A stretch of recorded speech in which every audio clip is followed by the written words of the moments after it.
एक राजा की पुत्री थी वैराग्यवती। वो बहुत ही धार्मिक स्वभाव की थी।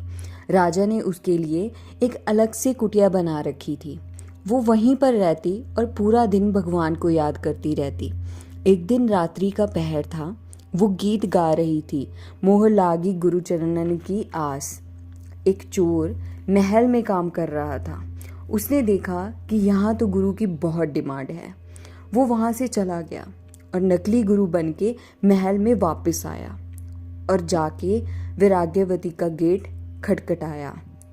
जब वैराग्यवती ने गेट खोला तो उसने देखा कि सिद्ध पुरुष आए हैं। रात का टाइम है तो उसने पानी के लिए पूछा। वैराग्यवती पानी लेने गई। पीछे से आवाज़ लगा के साधु रूपी चोर बोला, रुको, क्या तुमने गुरु दीक्षा ली हुई है? उसको पहले से ही पता था कि इसका कोई गुरु नहीं है।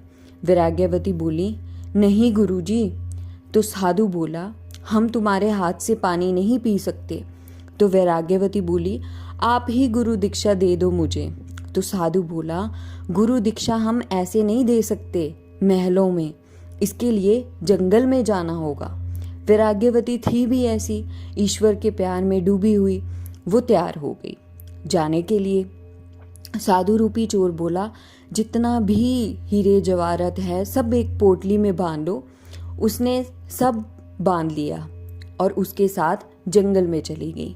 वहां जाके उसने वैराग्यवती को बांध दिया और हीरे जवाहरात लेके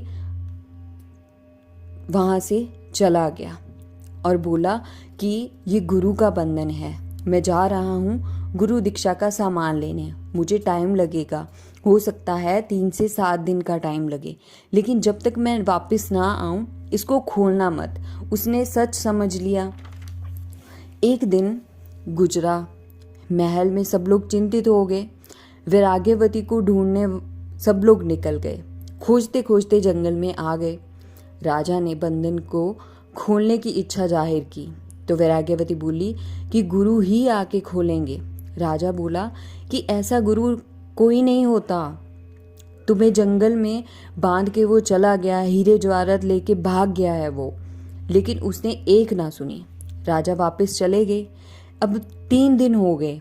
नारद मुनि गए उनके पास, तब भी वो नहीं मानी। नारद मुनि वापस गए, भगवान को जाके बोले कि नहीं सुन रही है, आप ही जाओ।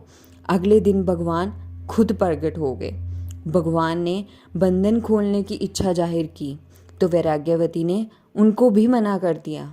उन्होंने बताया कि वो एक चोर है, ऐसे गुरु को कोई इम्पोर्टेंस नहीं है, लाओ तुम्हारा बंधन मैं खोल देता हूँ। तो वैराग्यवती बोली, अगर वो गुरु ना होते, चोर होते, तो सिर्फ 4 दिन में मुझे भगवान के दर्शन हो गए, जो लोगों को 40-40 साल में नहीं होते। तो मैं कैसे मान लूँ कि वो चोर हैं? अब भगवान भी चुप हो गए और नारद को बोले, जाओ चोर को पकड़ के लेके आओ। नारद गए और बोले, चोर को चलो, भगवान खुद तुम्हारी वेट में है। वो उसको लेके आए और बंधन खोला। वैराग्यवती ने अपने गुरु के, चोर रूपी गुरु के पैर छुए। तो यहाँ पर इम्पोर्टेंस गुरु की नहीं है, सेवक की भी है। आपकी कमियों को निकाल के ताकत पे काम करने वाले को बोलते हैं मेंटोर, क्योंकि ताकत है आप में लेकिन आपको यूज़ करना नहीं आता। जैसे ताकत का एहसास हनुमान को नहीं था, लेकिन उसके एहसास के लिए जामंत चाहिए जो याद दिला सके हमें हमारी शक्तियाँ, क्योंकि जामंत में इतना ताकत, बल, बुद्धि नहीं था हनुमान जितनी। जामंत तो बूढ़े हैं, तो हो सकता है आपके मेंटोर के पास कुछ ना हो, लेकिन वो आपको ऊपर पहुंचा सकता है। जैसे सचिन तेंदुलकर के कोच रामाकांत आचरेकर को भारत रत्न नहीं मिला, उसने सेंचुरी नहीं बनाई, लेकिन सेंचुरी बनाने वाले को बना दिया। इसलिए कंपनी करें अच्छे व्यक्ति की। जैसे दुर्योधन ने संगति की शकुनी की, सारी सलाह उससे करता था, और अर्जुन ने की श्री कृष्ण की।